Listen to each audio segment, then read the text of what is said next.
Assalamualaikum warahmatullahi wabarakatuh. Alhamdulillahi rabbil alamin. Wa bihi nasta'inu ala umuri dunya waddin. Wassalatu wassalamu ala asyrafil anbiya'i wa sayyidil mursalin sayyidina wa maulana Muhammadin wa ala alihi wa ashabihi wa man tabi'ahum bi ihsanin ila yaumiddin. Amma ba'd.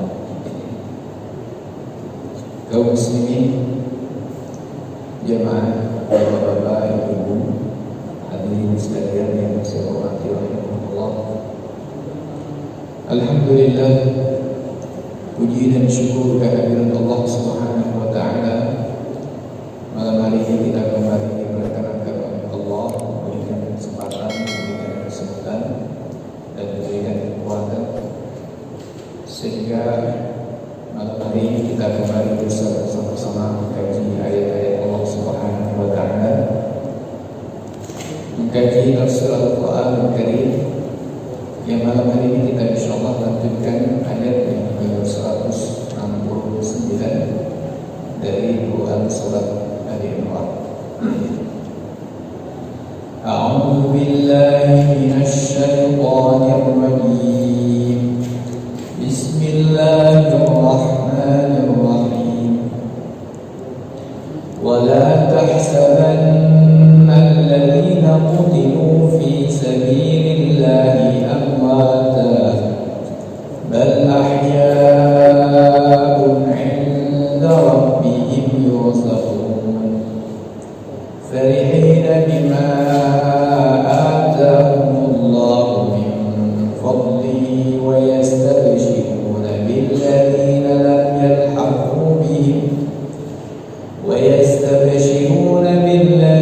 lam yalhaqu bihim min khalfihim alla khawfun 'alayhim wa la hum yahzanun.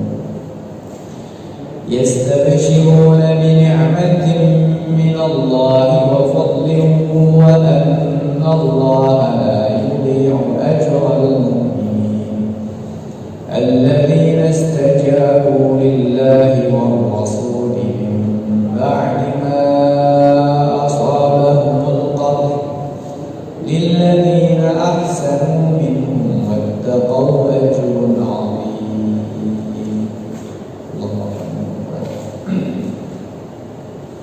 ولا تحسبن الذين قتلوا في سبيل الله أمواتا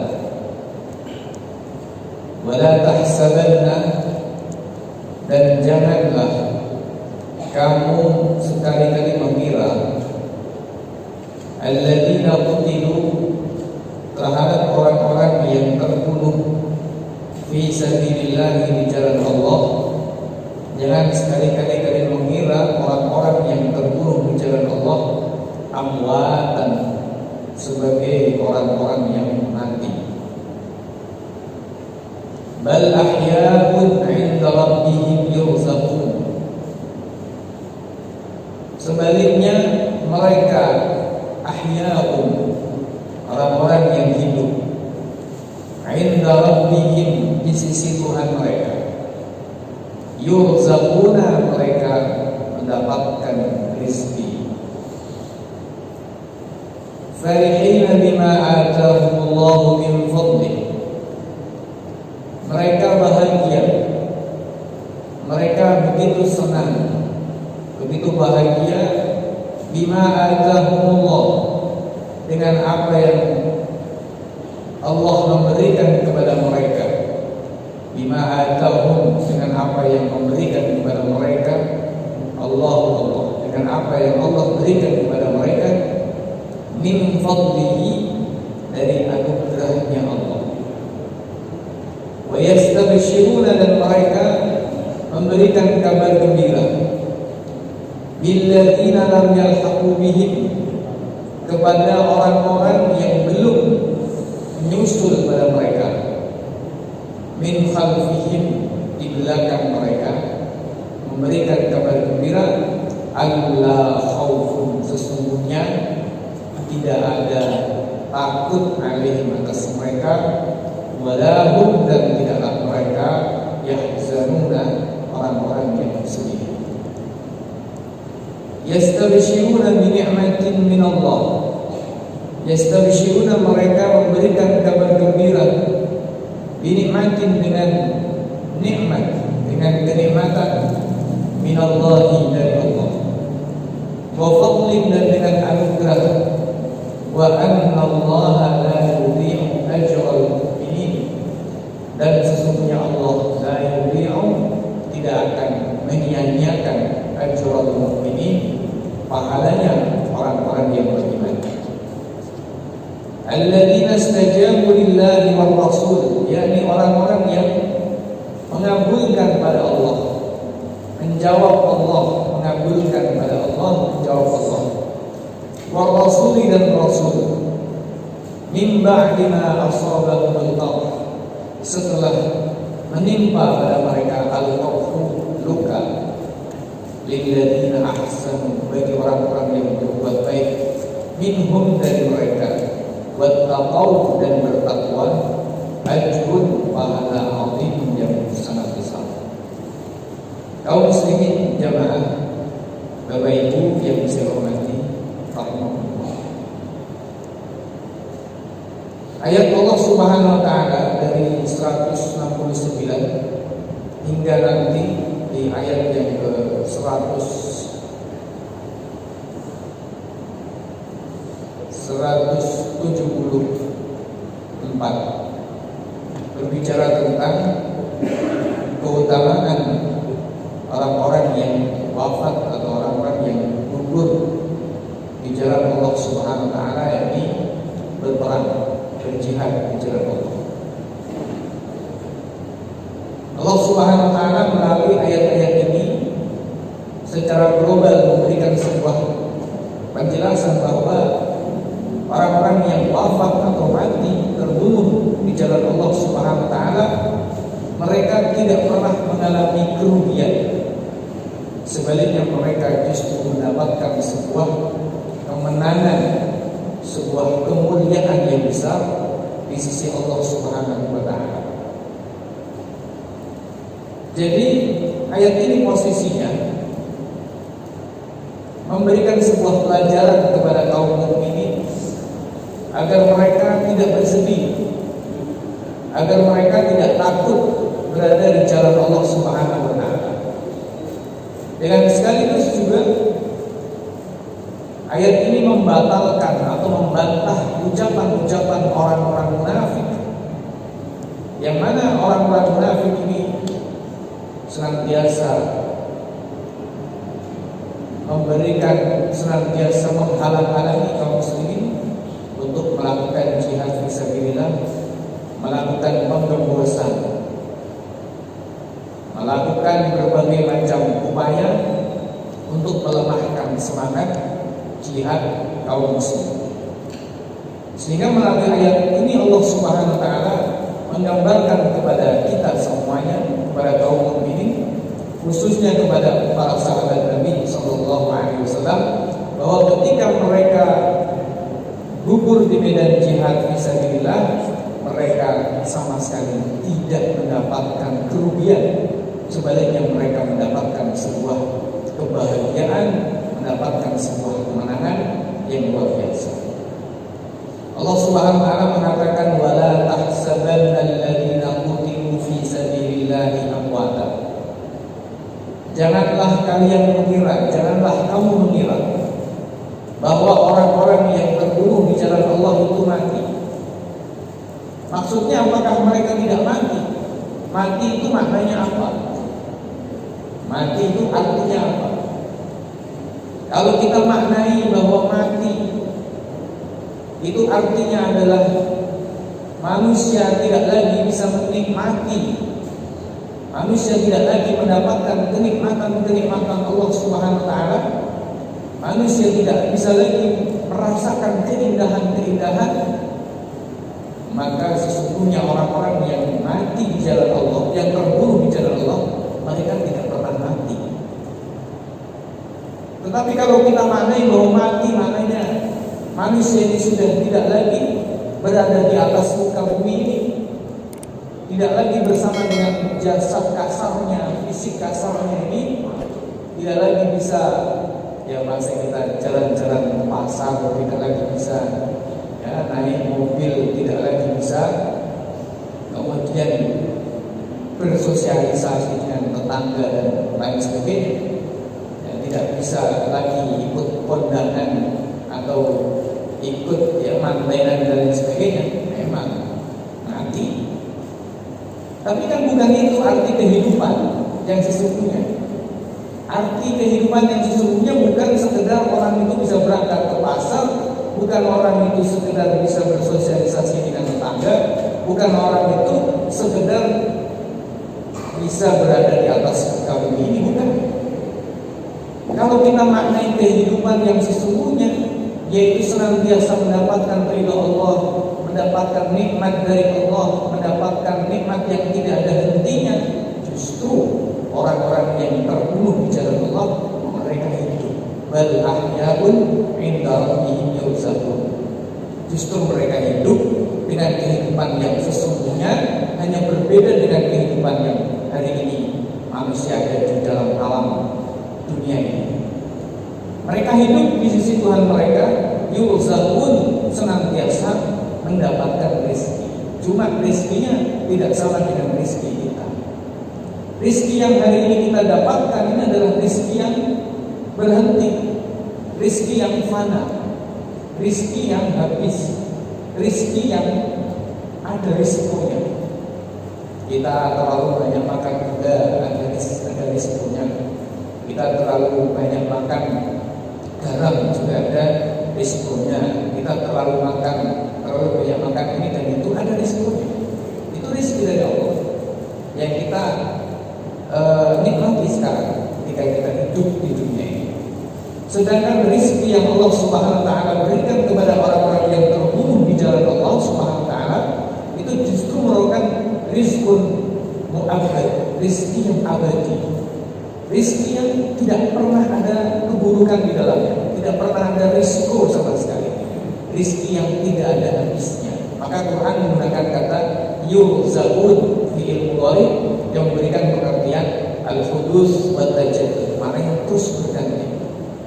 Yang tentu saja Bapak Ibu yang dirahmati Allah, sudah barang tentu maknanya bukan hidup dalam arti hidup ya seperti yang tadi kita gambarkan, bisa jalan ke pasar, bisa jalan ke mall, bisa membalaskan WA-nya tetangga atau temannya, bukan.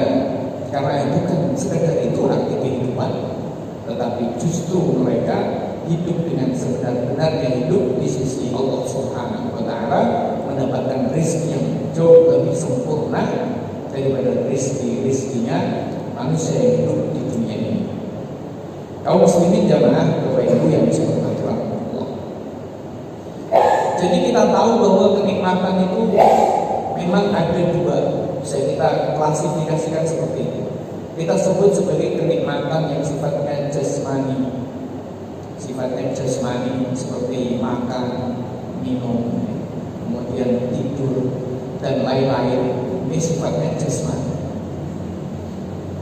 Tetapi kita juga paham bahwa ada kenikmatan-kenikmatan yang sifatnya bukan jasmani, tetapi sifatnya adalah maknawi. Seperti kenikmatan ilmu, itu maknawi.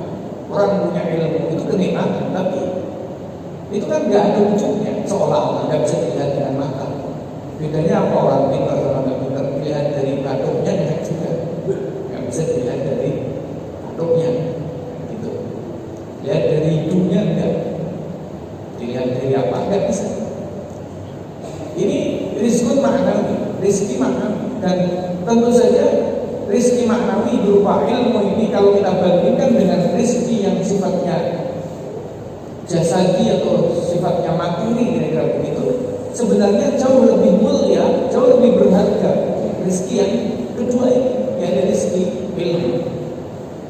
Tentu saja seperti iman, Islam, ini rizki ya. Dan kita juga punya rizki seperti misalnya rasa lapangnya hati, rasa tentramnya hati kita. Itu rezeki yang besar dari Allah Subhanahu wa taala yang itu seringkali tidak ada kaitan secara langsung dengan materi.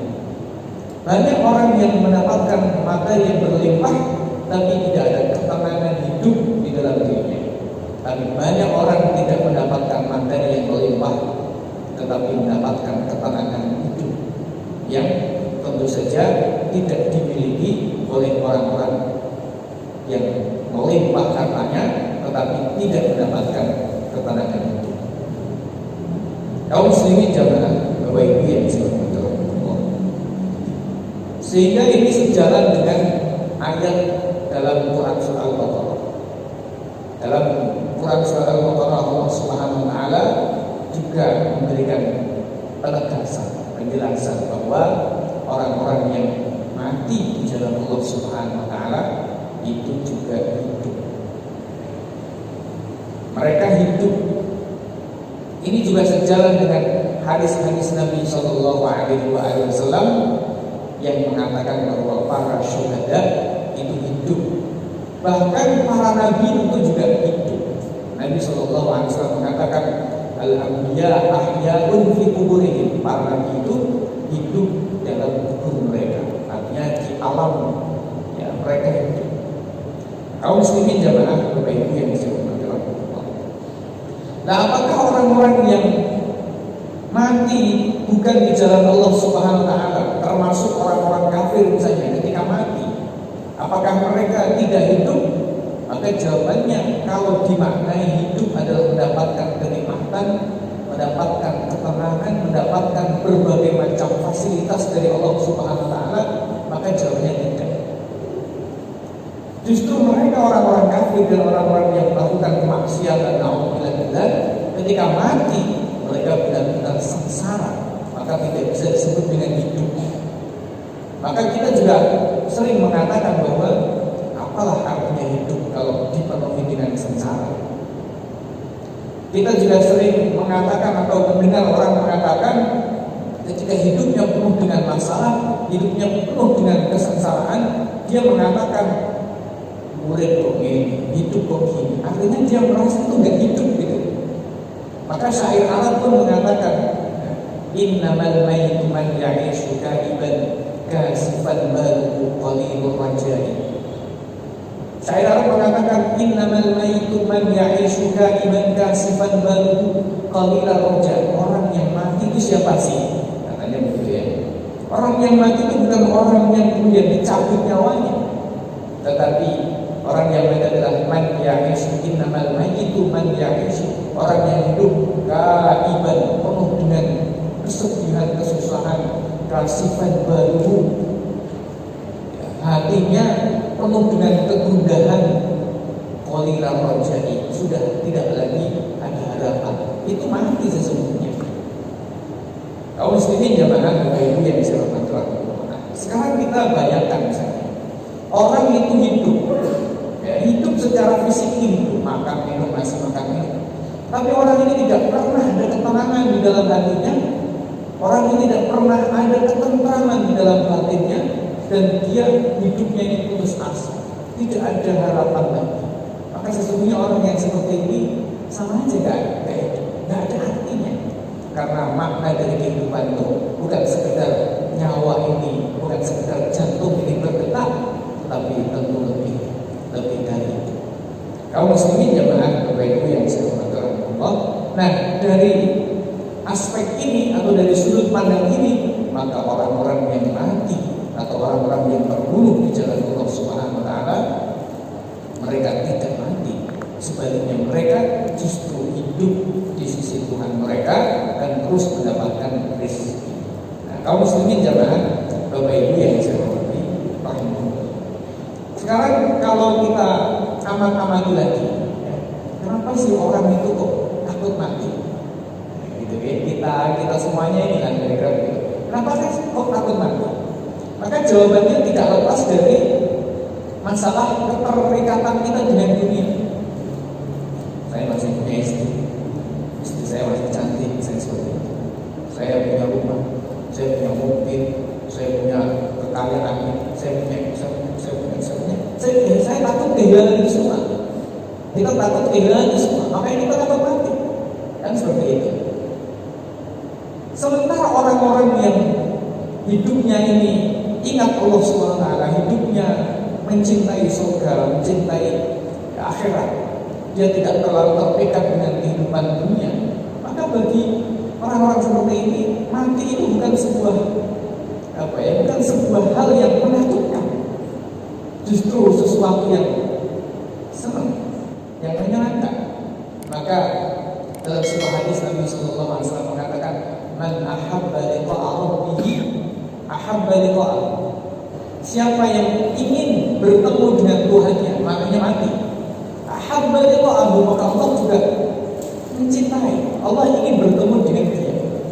Begitu maknanya. Artinya apa orang yang ingin ketemu dengan Allah? Artinya dia cinta terhadap kehidupan akhirat, mengedepankan kehidupan, mengedepankan itu Allah Subhanahu wa taala atas kehidupan dunia. Jadi kita takut mati, kenapa? Maka alasan satu-satunya kita nggak bisa bohong adalah karena kita menikmati kehidupan dunia ini, sehingga kita terpikat dengan kehidupan dunia ini, kita merasa berat untuk mati. Sedangkan orang-orang yang tidak cinta dunia, yang kita sebut dengan orang-orang yang zuhud, maka tentu saja mereka orang-orang yang justru sangat bahagia sekali, senang sekali ketika kemudian mereka akan berjumpa dengan Allah Subhanahu wa taala. Kaum muslimin jemaah, Bapak Ibu yang bisa hormati rahmatullah. Ini artinya wala tahsabanna alladziina qutilu fi sabilillahi amwatan bal ahya'un 'inda rabbihim yurzaqun. Menggambarkan betapa mulianya orang-orang yang mati di jalan Allah Subhanahu wa taala. Farihina bima atahumullahu min fadlih. Digambarkan oleh Allah dalam ayat yang ke-170, mereka sangat-sangat bergembira dengan anugerah yang Allah Subhanahu wa taala berikan kepada mereka. Jadi sangat senang dengan anugerah yang kita tidak tahu seperti apa anugerahnya Allah. Kalau di dunia kita merasa dapat anugerah, dapat hadiah mobil, dapat ini, dapat itu kita merasa dapat anugerah, kita senang. Ya kita di dunia wajar dengan dunia. Tapi ini lain. Anugerah Allah Subhanahu wa taala di alam sana yang kita tidak tahu seperti apa, ini sangat membuat mereka bahagia sekali. Farihin bima atahumullahu min fadlih. Tidak sebatas itu, bahkan wa yastabshiruna billadzina lam yalhaqu bihim. Mereka memberikan kabar gembira. Maksudnya memberikan kabar gembira itu bagaimana? Andai kata mereka itu bisa berdialog dengan kita, atau bisa berbicara dengan kita, atau bahasanya kita bisa mendengar perkataan mereka, bisa mendengar apa yang kemudian mereka ucapkan di alam sana, maka mereka itu sesungguhnya memberikan kabar gembira billadzina lam yalhaqu bihim, orang-orang yang belum menyusul mereka. Jadi ibaratnya kita punya teman, terus kemudian teman itu sudah sukses, sudah mendapatkan sebuah kesuksesan yang luar biasa, lalu dari kejauhan, dari jarak yang sangat jauh sekali, teman kita itu memberikan kabar gembira kepada kita dengan lisannya ataupun dengan hatinya, dengan bahasa hatinya ataupun dengan bahasa lisannya, yang intinya bahwa kamu kalau mau nyusul saya, Masya Allah, luar biasa. Begitu kira-kira. Tapi kan kita yang jauh dan dekat, karena kita terpisah dengan jarak yang sangat jauh. Nah, begitu pula kita dengan orang-orang yang sudah berjumpa dengan Allah Subhanahu wa taala, mendapatkan anugerah Allah Subhanahu wa taala, mereka itu sebenarnya istibsyar. Mereka itu sebenarnya memberikan kabar gembira. Ya, hanya saja kita tidak paham, tidak dengar karena sudah terpisah alam oleh Allah, terpisah dengan alam yang kita tidak ngerti seperti apa pemisahnya. Kaum muslimin jemaah, Bapak Ibu yang bisa hormati Allah. Kabar gembira dari mereka itu apa wujudnya? Alla khaufun 'alaihim wa la hum yahzanun, bahwa mereka di sana tidak ada rasa takut, tidak ada rasa sedih sama sekali. Kalau di dunia itu mesti ada rasa takut kehilangan, rasa takut tidak mendapatkan ini dan itu, rasa takut kalau begini dan begitu. Lalu ada rasa sedih karena kehilangan, ada rasa sedih karena tidak mendapatkan, atau ada rasa khawatir karena akan kehilangan. Begitu dalam kehidupan dunia itu. Sementara di sana mereka sama sekali tidak ada yang seperti itu. La khaufun 'alaihim wa la hum yahzanun. Yastabshiruna bi ni'matin min Allah. Mereka memberikan kabar gembira akan adanya nikmat yang sangat besar dari Allah, akan adanya anugerah yang sangat besar dari Allah. Wa anna Allah la yudhi'u ajral mu'minin, dan mereka memberikan kabar gembira bahwa Allah tidak akan pernah menyia-nyiakan pahalanya orang-orang yang beriman. Maknanya amalnya orang yang beriman, yang melakukan amal karena Allah Subhanahu wa taala, sekecil apapun Allah tidak akan pernah menyia-nyiakan. Artinya pasti Allah akan memberikan pahala atas amal mereka. Ini memberikan kabar gembira kepada kita yang masih hidup bahwa amal-amal kita yang kita landasi dengan keimanan karena Allah Subhanahu wa taala tidak akan disia-siakan oleh Allah Subhanahu wa taala. Dan siapa yang cerita? Yang cerita sebenarnya orang-orang yang sudah berjumpa dengan Allah itu sudah cerita, cuma kita tidak tahu. Maka diceritakan oleh Allah Subhanahu wa taala melalui ayat-ayatnya seperti ini. Alladzina istajabu lillah. Siapa orang-orang yang beriman itu?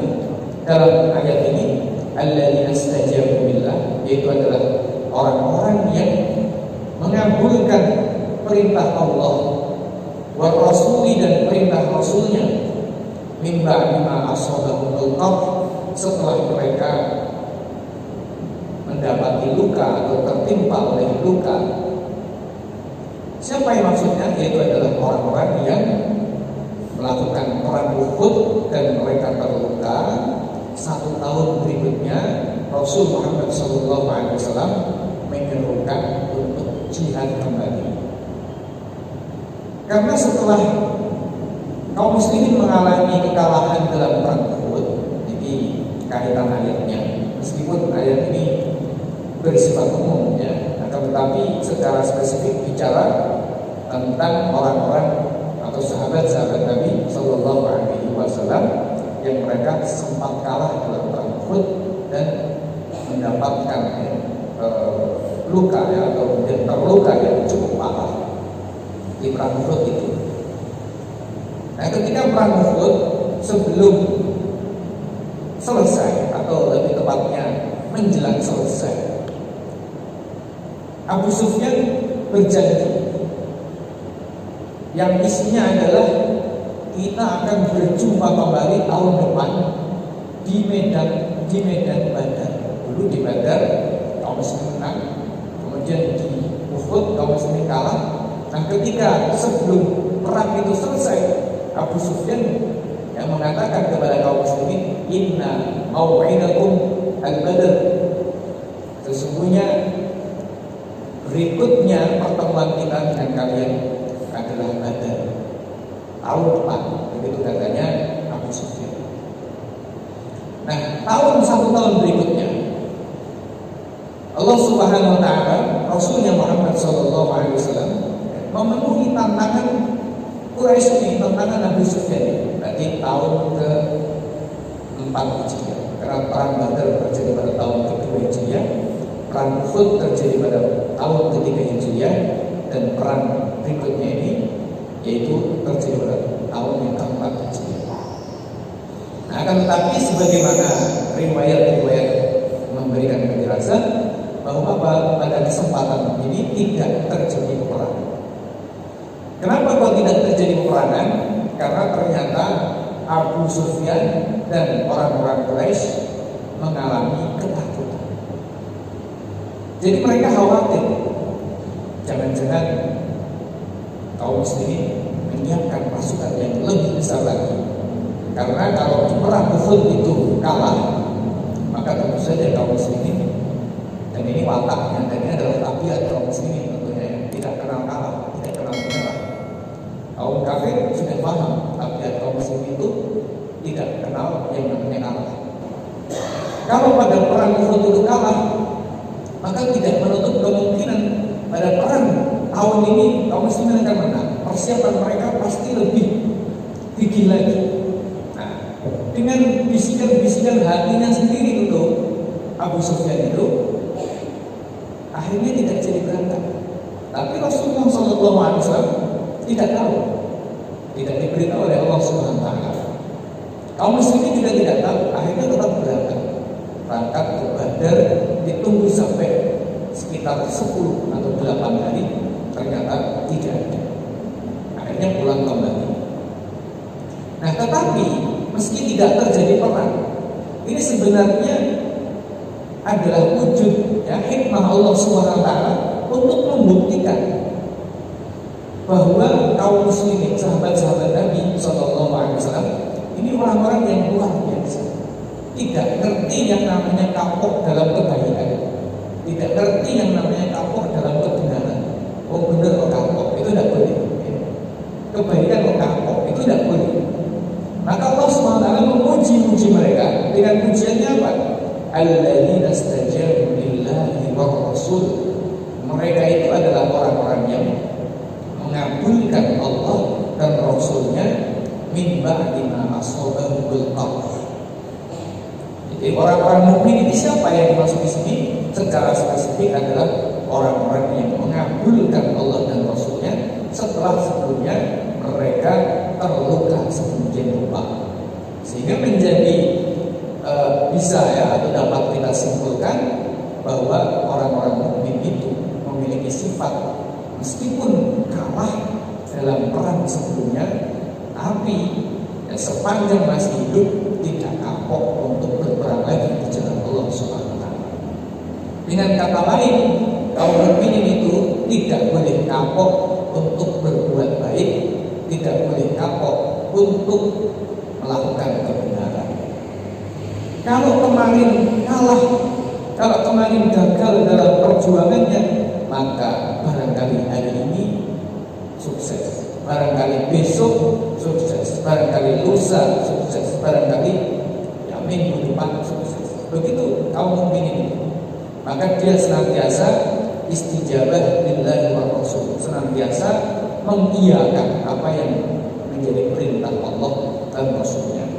Meskipun tidak jadi perang, tetapi ini sudah membuktikan bahwa kaum mukminin itu adalah orang-orang yang luar biasa terhadap Allah dan Rasulnya. Meski mereka sudah terluka sedemikian rupa, mereka tidak pernah gentar, tidak pernah kapok, dan mereka tetap mengabulkan apa yang menjadi perintah Allah Subhanahu wa Ta'ala. Alladzina istajabu lillahi wa rasuli min ba'di ma asabahum qadar. Lilladzina ahsanu minhum wattaqau ajrun 'adzim. Lilladzina ahsanu, bagi orang-orang yang berbuat baik, minhum, dari mereka, wattaqau, dan mereka bertakwa, ajrun, ada pahala, 'adzimun, yang sangat besar.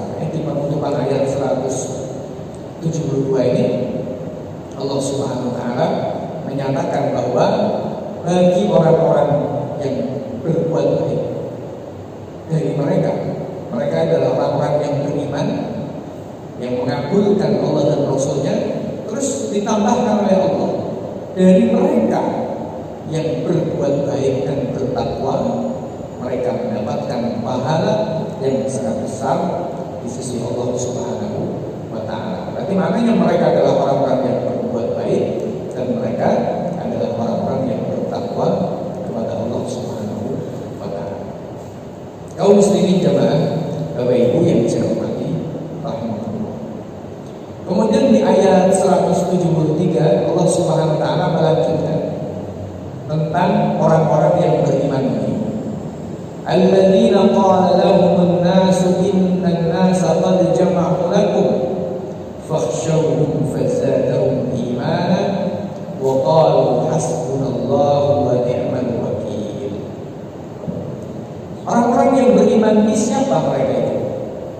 disifati oleh Allah Subhanahu wa taala. Sifat berikutnya alladzina qala lahum, yaitu orang-orang qala lahum yang mengatakan kepada mereka annasu, manusia. Yang dimaksud manusia di sini adalah seorang yang bernama, yang dimaksud dengan manusia di sini adalah seorang yang bernama Nu'aim bin Mas'ud. Jadi Nu'aim bin Mas'ud. Ceritanya Nu'aim bin Mas'ud ini datang dari Makkah,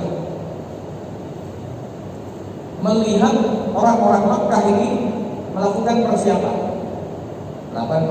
untuk jihad, tapi terus untuk berperang, melakukan persiapan untuk berperang yang tadi disampaikan oleh Abu Sufyan, 1 tahun berikutnya kita akan berjumpa lagi.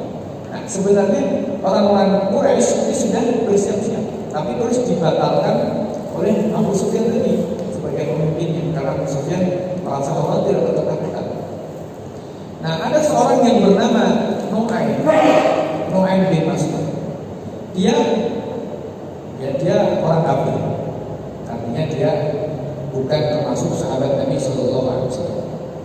Nah, kebetulan dia selesai atau datang dari kota Makkah dan masuk ke kota Madinah. Ketika masuk ke kota Madinah, ya kurang lebih Makkah Madinah ini biasanya perjalanan bisa sekitar 10 hari zaman dulu. Karena jaraknya kurang lebih sekitar 500 km. Jadi per harinya itu paling-paling menempuh perjalanan 50 km. Yang istirahat juga. Zaman dulu perjalanan lokal. Nah, Nu'aim bin Mas'ud ini kemudian mengatakan kepada kaum mukminin, innan nasa qad jama'u lakum. Sesungguhnya manusia yang dimaksud di sini adalah Abu Sufyan dan pasukannya. Qad jama'u lakum.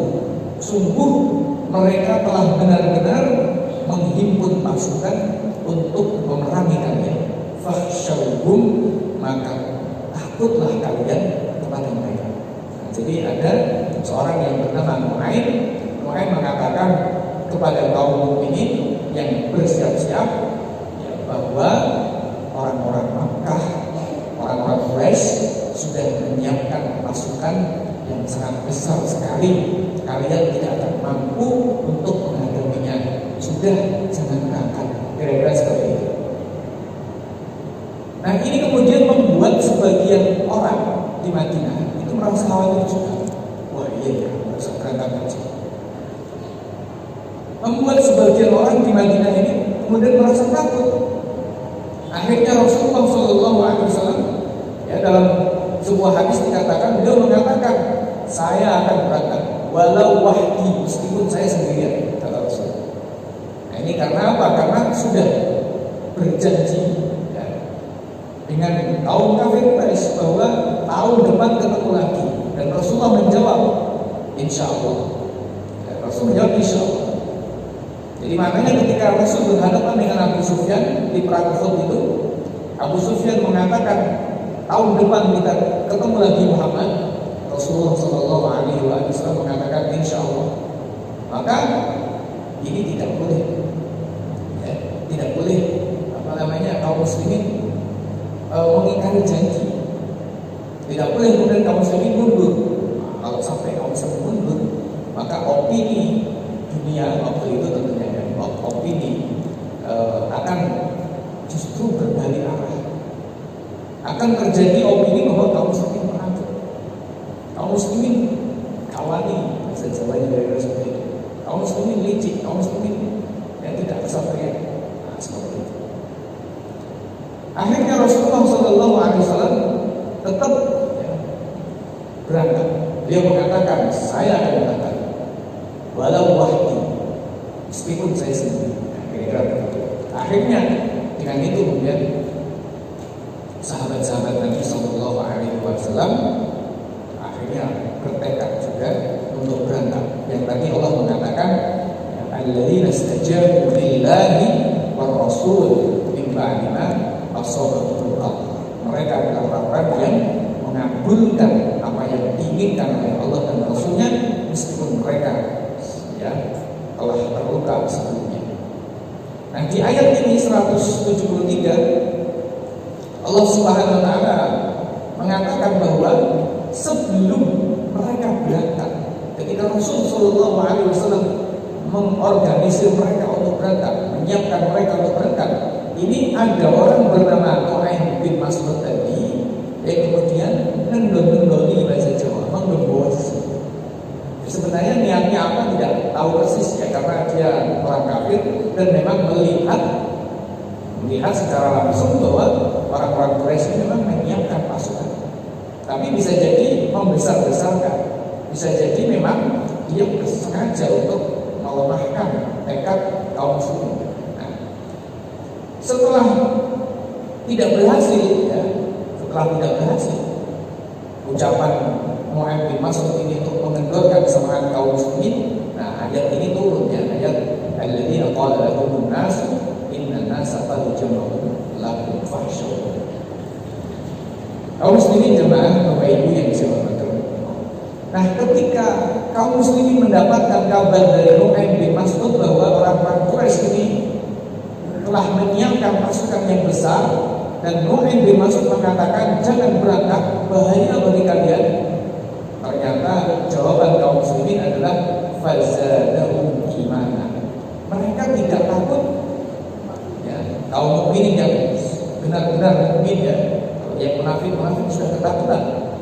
Tapi yang benar-benar mukmin, apa yang terjadi? Fazadahum imanan. Ucapan Nu'aim bin Mas'ud ini justru menambah kemantapan iman mereka. Menambah kemantapan iman. Maksudnya bagaimana menambah kemantapan iman itu? Iman itu bisa bertambah atau tidak? Kalau yang kita maksud iman kepada Allah, iman kepada Rasulnya, iman kepada Al-Quran dan seterusnya, itu secara kuantitas tidak bisa bertambah. Secara kuantitas. Jadi yang namanya iman itu adalah keyakinan 100%. Kalau tidak sampai 100% namanya bukan iman, masih ada keraguan.